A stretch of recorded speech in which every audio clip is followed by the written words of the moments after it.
Bonjour.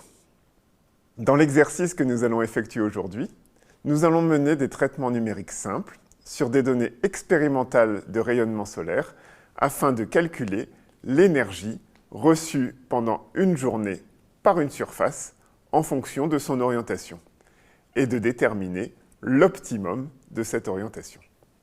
Les données sur lesquelles nous travaillerons sont fournies par un important observatoire météorologique situé sur le campus de l'École polytechnique, le CIRTA, site instrumenté de recherche et de télédétection atmosphérique.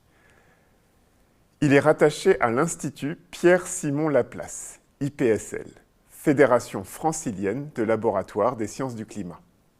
Le CIRTA fait partie d'un réseau international d'observatoires qui acquiert et archive en continu de nombreuses variables météorologiques et environnementales, qui sont notamment utilisées pour mesurer le changement climatique. Ces données sont publiées sur le site du CIRTA et peuvent être utilisées librement à des fins d'enseignement et de recherche. Nous exploiterons en particulier des mesures d'irradiance, c'est-à-dire de puissance lumineuse reçue par unité de surface. Ces données sont accessibles à partir du répertoire RadFlux du site FTP du CIRTA, qui est en accès libre. Au sein de ce répertoire, elles sont ordonnées par année, mois et jour. Pour répondre aux questions de cet exercice, vous pourrez utiliser les fichiers correspondant aux journées de votre choix. Pour chaque journée, il est possible de prévisualiser rapidement l'irradiance directe normale, DNI, en bleu, c'est-à-dire la puissance reçue par unité d'une surface dont la normale pointe à chaque instant en direction du Soleil. Cette quantité est mesurée à l'aide d'un pyrhéliomètre qui suit le Soleil dans sa course. L'irradiance globale reçue par une surface horizontale, en vert, est mesurée à l'aide d'un pyranomètre global qui capte le rayonnement en provenance de l'ensemble des directions du ciel. L'irradiance diffuse, reçue par une surface horizontale, en rouge, et la puissance du rayonnement provenant de l'ensemble des directions du ciel, à l'exception de celle du Soleil. Elle est mesurée à l'aide d'un pyranomètre diffus. Un pyranomètre diffus est en fait un pyranomètre global devant lequel est placé un cache mobile qui occulte le rayonnement en provenance directe du Soleil. On voit ainsi sur ces photos l'ombre du cache projetée sur le détecteur. Les données brutes correspondantes se présentent sous forme de fichiers texte. Les colonnes dont nous aurons besoin dans cet exercice sont les colonnes 0 à 4, qui indiquent respectivement l'instant de la mesure, l'angle zénital du Soleil, c'est-à-dire son angle par rapport à la verticale, et les valeurs d'irradiance directe, diffuse et globale, moyennées sur 1 minute. Les colonnes suivantes, que nous n'utiliserons pas, permettent de contrôler la qualité des données, à travers leurs valeurs minimales et maximales, ainsi que leur écart-type pendant 7 minutes. Nous présenterons une solution dans laquelle les données sont traitées à l'aide du logiciel Microsoft Excel. Il est néanmoins possible d'effectuer des traitements similaires avec n'importe quel tableur ou avec des outils plus spécifiquement dédiés au calcul scientifique, tels que Scilab ou MATLAB. Vous trouverez dans le dossier de l'exercice quelques exemples de journées. Pour vous faciliter la tâche, en complément des fichiers texte bruts, ces données ont été mises directement au format Microsoft Excel. Dans la première question, nous travaillerons sur une surface mobile qui suit le Soleil dans sa course. Cette situation correspond en pratique à une surface montée sur un suiveur solaire, ou tracker, à 2 axes, utilisé notamment dans certaines installations solaires thermiques ou photovoltaïques à concentration. Comment estimeriez-vous l'irradiation journalière reçue par cette surface? On rappelle que l'irradiation est la quantité d'énergie de rayonnement reçu par unité de surface pendant une période de donnée, dans notre cas une journée, il ne faut pas la confondre avec l'irradiance, qui est la puissance reçue par unité de surface de façon instantanée. Nous allons nous intéresser ensuite à la composante diffuse.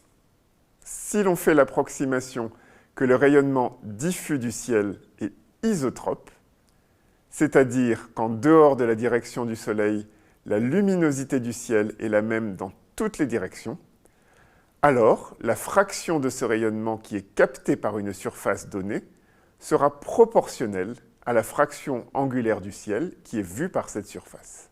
Dans la question suivante, nous vous demandons d'estimer l'irradiation journalière diffuse reçue par une surface qui suit le Soleil.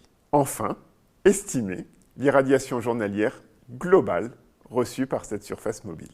Dans un deuxième temps, nous considérons une surface fixe horizontale. La première question que nous vous posons est d'établir la formule simple qui permet d'obtenir l'irradiance directe sur cette surface à partir de l'irradiance directe normale, la DNI, et de l'angle zénital du Soleil, θs. Ensuite, nous vous demandons de calculer et de tracer la courbe de l'irradiance directe reçue par cette surface en fonction de l'heure solaire. Vérifiez graphiquement qu'en ajoutant l'irradiance diffuse à l'irradiance directe, on retrouve l'irradiance globale mesurée expérimentalement.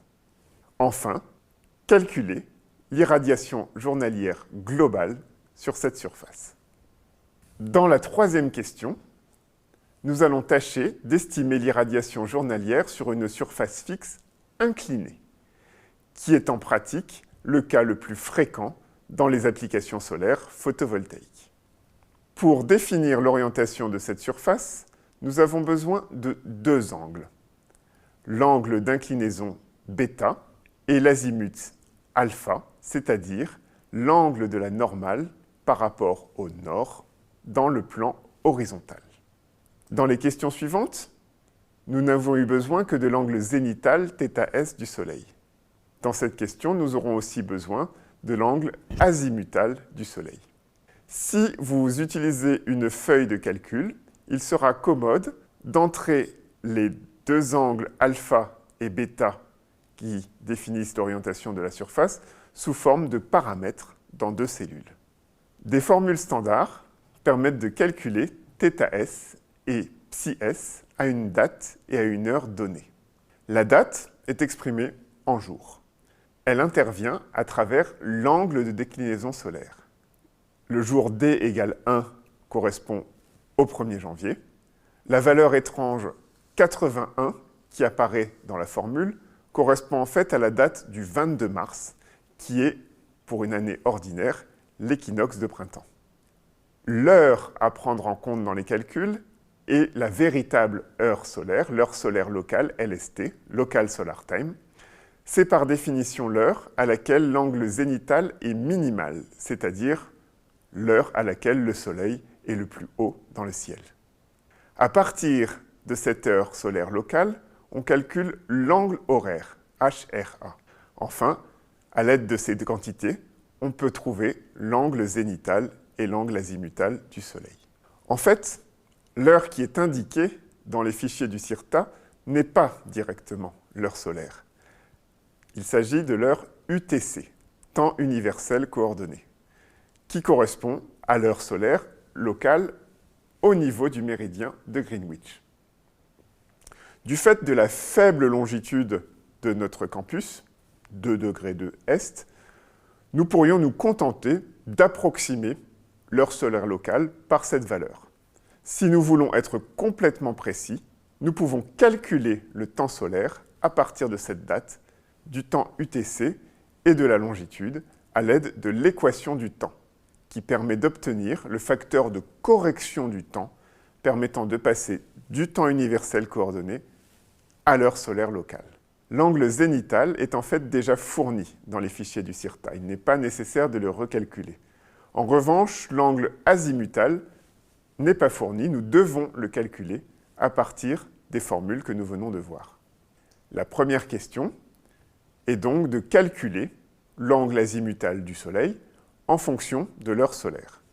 Ensuite, vous devrez trouver l'expression de l'irradiance directe reçue par notre surface inclinée à partir de l'irradiance directe normale et des 4 angles qui interviennent dans notre problème.